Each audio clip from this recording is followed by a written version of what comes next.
Selamat pagi Bapak, Ibu, dan Saudara yang dikasihi oleh Tuhan Yesus Kristus.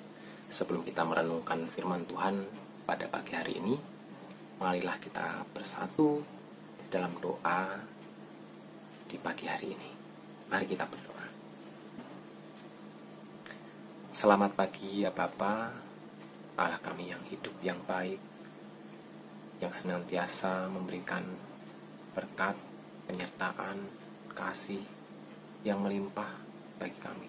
Terima kasih untuk istirahat yang sudah boleh Tuhan berikan kami pada malam hari ini ya Tuhan, sehingga kami masih diberikan kesehatan, masih diberikan nafas yang begitu indah di pagi hari ini. Itu ada suatu karunia yang tidak ternilai yang telah Tuhan berikan kepada kami. Tuhan berikan penyertaan Tuhan dalam setiap kehidupan kami, sehingga kami dikuatkan dalam menjalani hidup kami sehari-hari. Ya Bapa, terima kasih pada pagi hari ini ya Tuhan, kami bersatu untuk bersekutu dalam persekutuan doa pagi di gerejamu GKI Pondok Makmur. Terima kasih ya Bapa atas kesempatan yang boleh Tuhan berikan kepada kami. Di tengah-tengah kerinduan kami untuk bersekutu, Tuhan hadirkan teknologi bagi kami, sehingga kami tetap dapat menjalin persekutuan di dalam Tuhan. Dan pada pagi hari ini ya Tuhan, kami mau belajar tentang firman Tuhan, untuk mendasari kami dalam kami bertindak, dalam kami bersikap, dalam kehidupan kami sehari-hari. Tuhan bimbing kami agar kami mampu untuk memahaminya. Juga untuk hamba-Mu yang akan menyampaikannya ya Tuhan, hamba-Mu yang serba kekurangan, yang terbatas dalam pengetahuan, kiranya Tuhan lengkapi agar dapat menyampaikannya dengan baik. Terima kasih ya Bapa, sertai kami selalu, dan kiranya kehendak-Mu yang terjadi dan kemuliaan hanya bagi Tuhan saja. Hanya di dalam nama Tuhan Yesus Kristus kami berdoa dan bersyukur. Amin.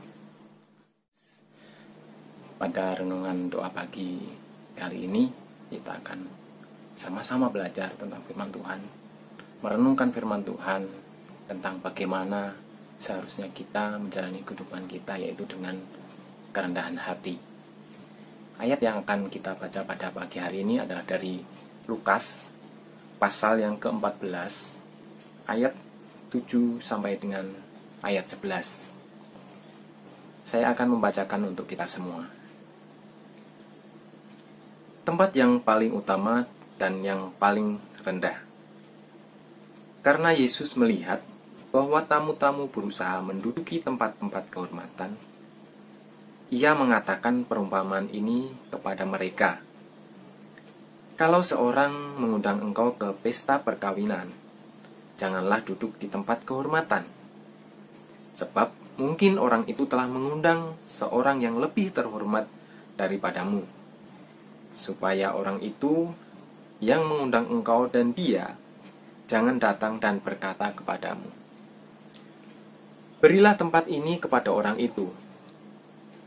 Lalu engkau dengan malu harus pergi duduk di tempat yang paling rendah. Tetapi apabila engkau diundang, pergilah duduk di tempat yang paling rendah.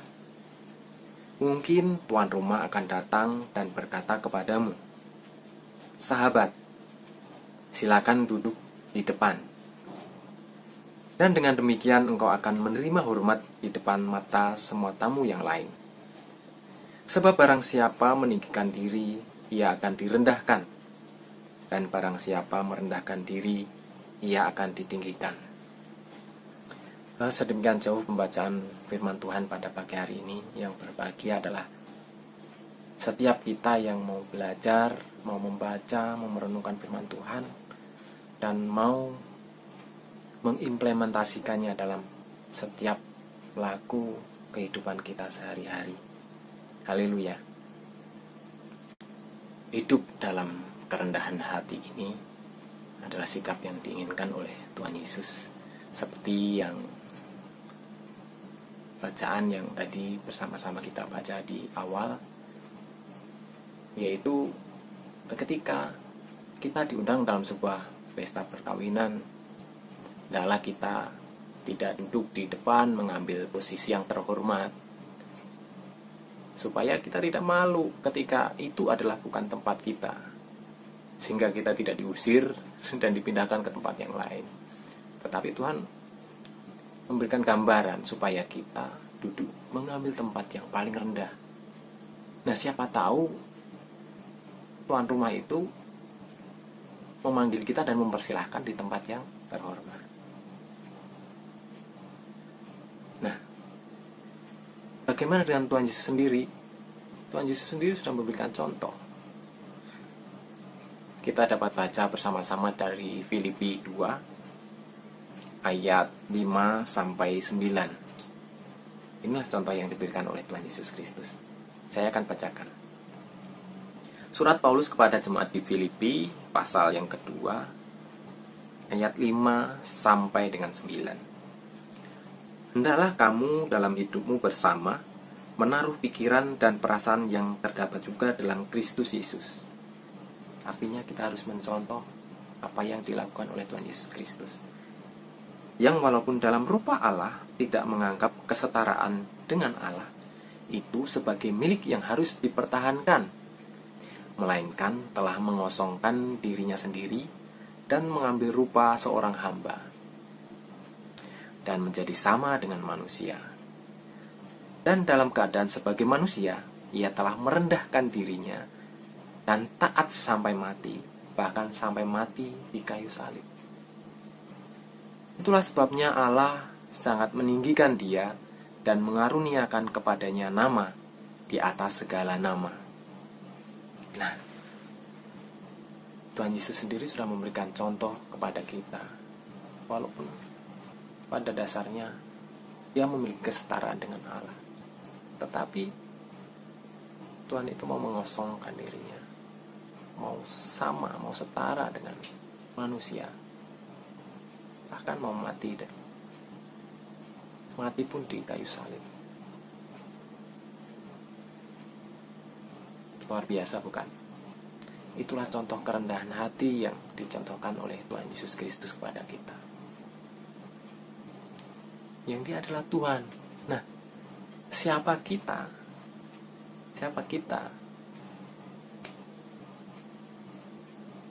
Harusnya kita juga mencontoh apa yang dilakukan Tuhan Yesus Kristus.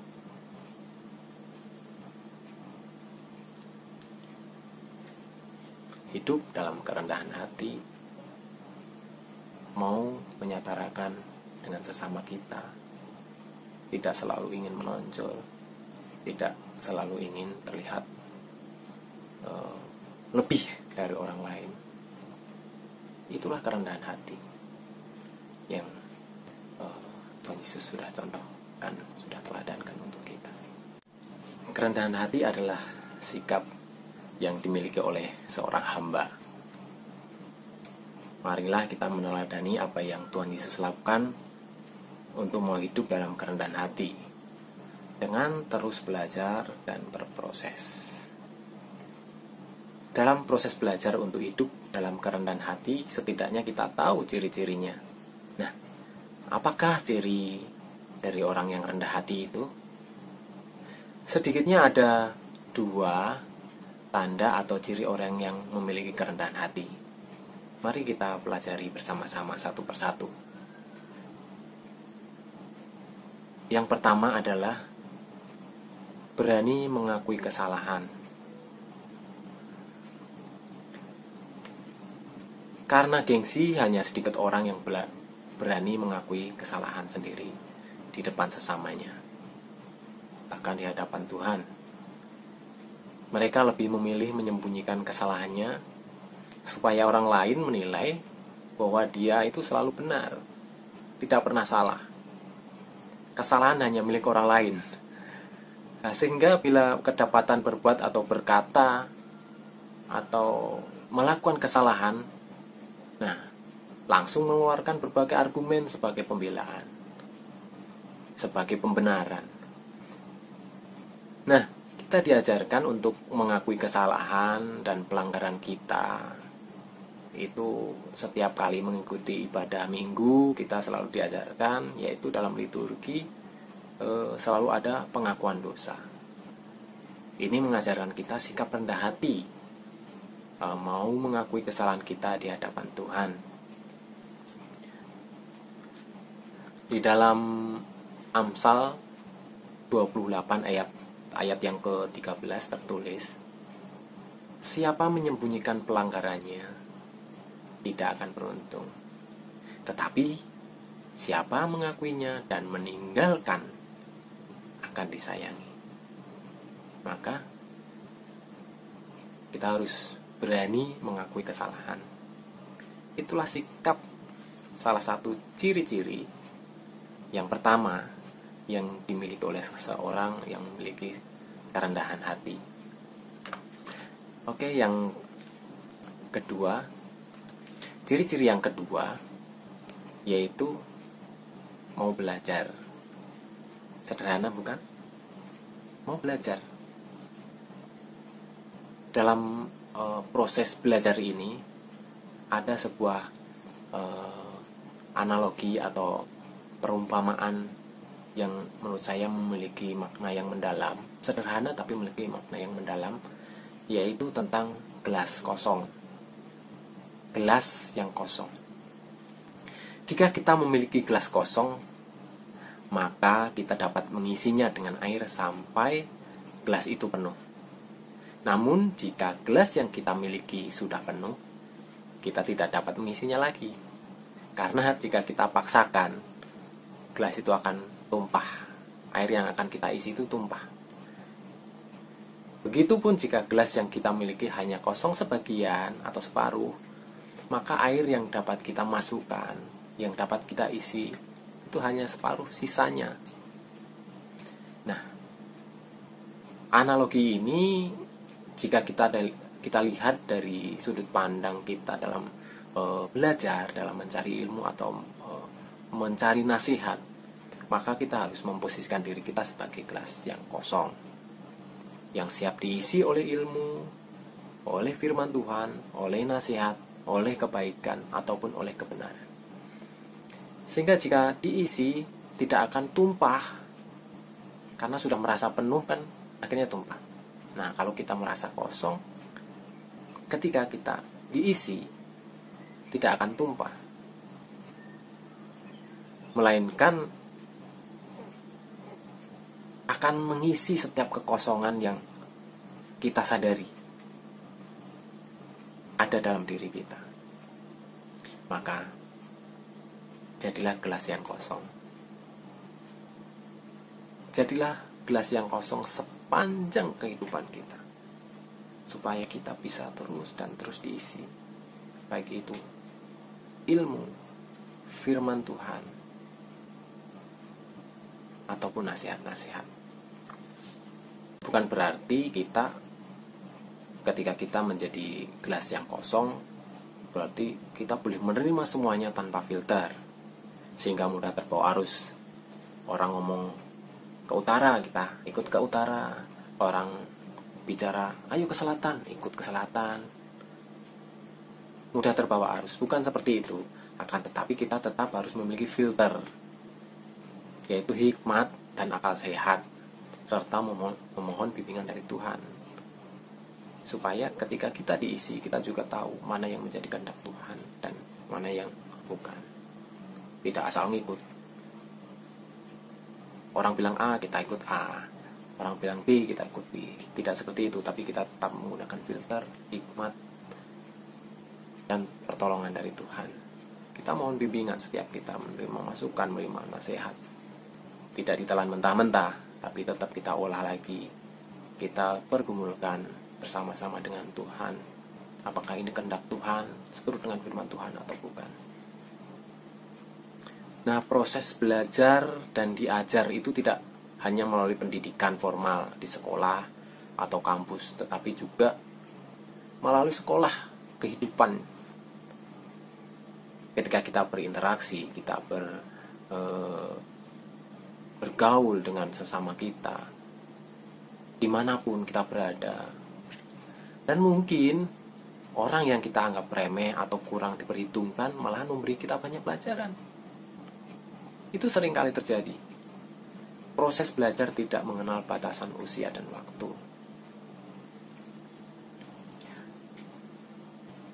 Tentang kemauan belajar dan diajar, ini ada beberapa sharing dari ketika saya waktu duduk di bangku sekolahan atau kuliah.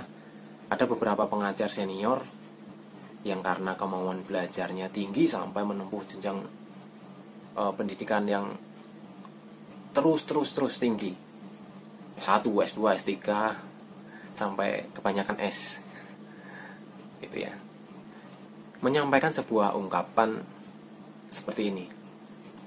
Ungkapannya sederhana tapi itu cukup mengena, yaitu semakin saya belajar, semakin saya tidak tahu. Nah, orang yang sudah senior dalam belajar, dalam pendidikan saja berbicara seperti itu menunjukkan bahwa kita itu sebenarnya tidak ada apa-apanya dibandingkan dengan ilmu pengetahuan yang ada di dunia ini. Apalagi ketika kita bicara tentang firman Tuhan, tentang kehendak Tuhan.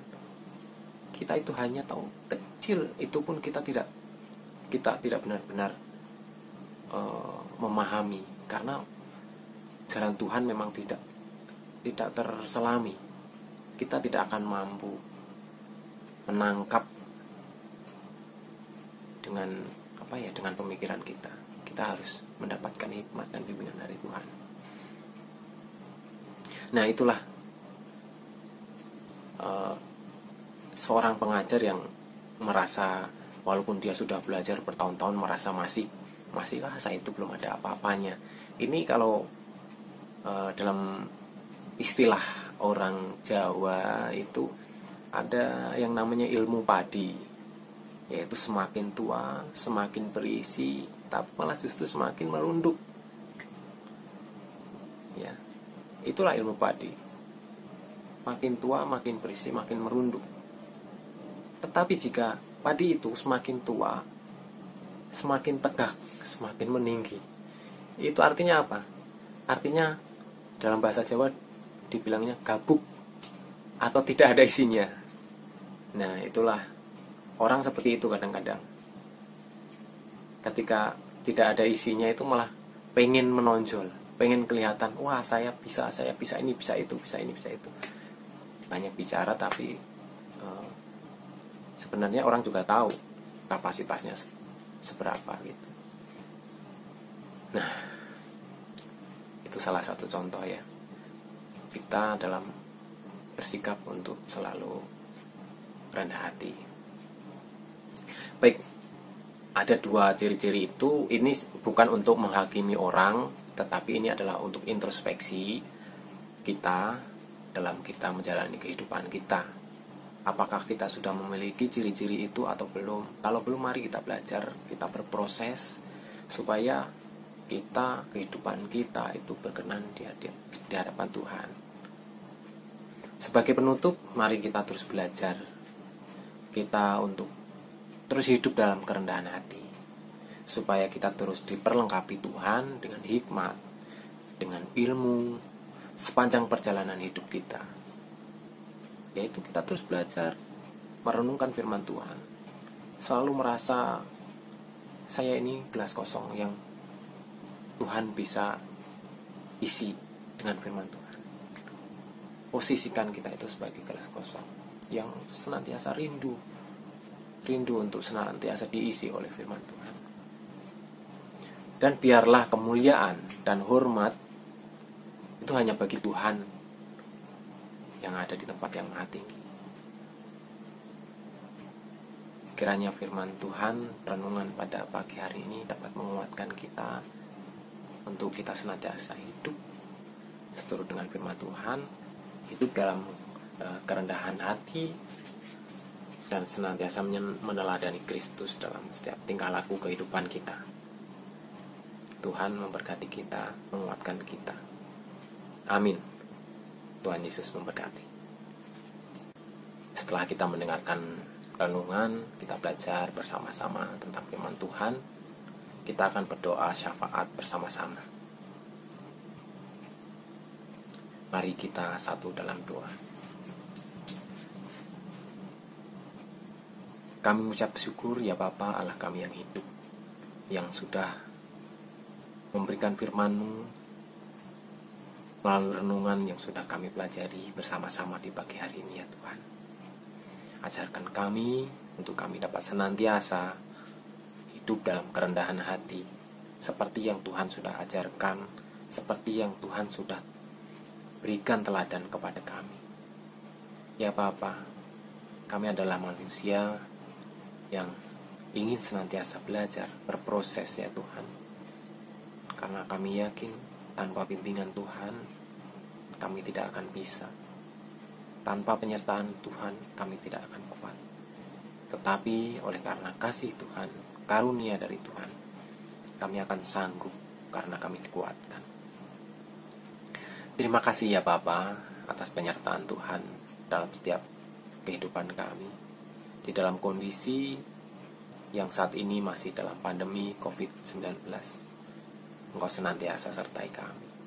Berkati jemaat Tuhan yang ada di GKI Pondok Makmur ini ya Tuhan. Kami yang dalam pergumulan, baik dalam pekerjaan, mungkin banyak di antara kami, ada di antara kami yang terdampak oleh karena pandemi COVID-19 ini ya Tuhan. Kami mau menyatukan hati kami. Kami mohon Tuhan kuatkan kami, sehingga dalam kesulitan, dalam kesusahan, Tuhan tetap sertai kami, sehingga kami tetap kuat di dalam iman kami ya Tuhan. Ya Bapa, untuk kami yang saat ini masih Engkau berikan kepercayaan, Kau berikan pekerjaan pada kami ucap syukur ya Tuhan.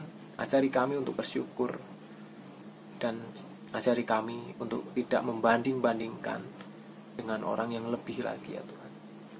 Tapi ajari kami untuk senantiasa bersyukur dengan apa yang Tuhan sudah berikan. Ya Bapa, ini adalah kelemahan kami ya Tuhan. Kami seringkali melihat orang lain sehingga kami kurang bersyukur ya Tuhan apa yang sudah Tuhan berikan kepada kami. Ya Bapa, ampuni kami. Ya Tuhan, kami juga berdoa untuk proses vaksinasi baik di jemaat GKI Pondok Makmur ya Tuhan. Engkau sendiri akan menyediakan jalan, banyak sekali langkah-langkah yang dapat ditempuh ya Tuhan. Banyak jalan-jalan yang bisa ditempuh untuk menjalani vaksinasi ini ya Tuhan. Tapi kiranya Tuhan sendirilah yang memberikan kami hikmat untuk kami ikut serta dalam mensukseskan program vaksinasi, untuk segera kami dapat keluar dari pandemi COVID-19 ini ya Tuhan, yang berdampak di semua sektor kehidupan ya Tuhan. Ya Bapa, kerinduan kami ya Tuhan agar pandemi ini segera berakhir. Kami rindu untuk bersekutu di tempat gereja Tuhan, di rumah Tuhan. Kami rindu untuk bertemu dengan saudara-saudara kami, keluarga kami di dalam Tuhan. Ya Bapa, pakai kami ya Tuhan, agar kami senantiasa menyerahkan semuanya itu dalam tangan Tuhan.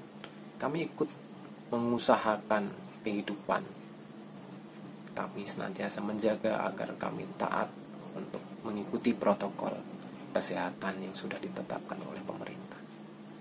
Ya Bapa, kami mengucap syukur ya Tuhan. Kau berkati setiap pelayan-pelayan Tuhan yang ada di gerejamu ini ya Tuhan. Kau berikan kesehatan, Kau berikan berkat yang melimpah bagi setiap pelayan Tuhan di gerejamu ini ya Tuhan. Berikan hikmat agar di dalam melayani Engkau senantiasa dengan hikmat dan kebijaksanaan yang dari Tuhan. Ya Bapa, Engkau juga berkati kondisi keuangan gereja ya Tuhan. Di dalam kondisi pandemi ini ya Tuhan, banyak di antara jemaat Tuhan yang mungkin ada beberapa yang kehilangan pekerjaan, ada beberapa yang terdampak secara ekonomi, secara kesehatan, yang secara tidak langsung juga berdampak pada keuangan gereja. Mohon penyertaan Tuhan agar kami mampu untuk dengan bijak mengelola keuangan di dalam gereja ini dengan baik, sehingga semuanya hanya untuk kemuliaan Tuhan saja. Semuanya dapat digunakan sebaik-baiknya untuk kemuliaan dan untuk pelayanan di gereja Tuhan ini. Terima kasih ya Bapa, terima kasih, berkati kami ya Tuhan, kehidupan berbangsa dan bernegara, kerukunan umat beragama. Ya Bapa, pakai kami sebagai agen-agen pendamai di negara kami ini ya Tuhan. Terima kasih ya Bapa, terima kasih. Hanya penyertaan dari Tuhan yang akan menguatkan kami, menyertai kami dalam setiap langkah kehidupan kami. Kami serahkan sepenuhnya dalam tangan pengasihan Tuhan. Dan kiranya kami akan mengakhiri doa pagi hari ini ya Tuhan.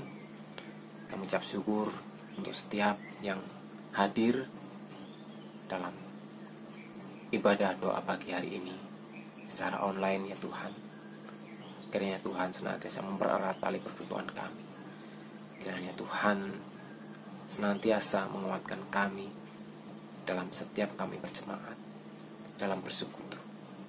Terima kasih ya Bapa, terima kasih. Hanya di dalam nama Tuhan Yesus kami berdoa dan bersyukur. Amin. Selamat pagi dan tetap hidup dalam kerendahan hati seperti Tuhan Yesus yang meneladankan kerendahan hati itu untuk kita semua. Amin. Tuhan memberkati.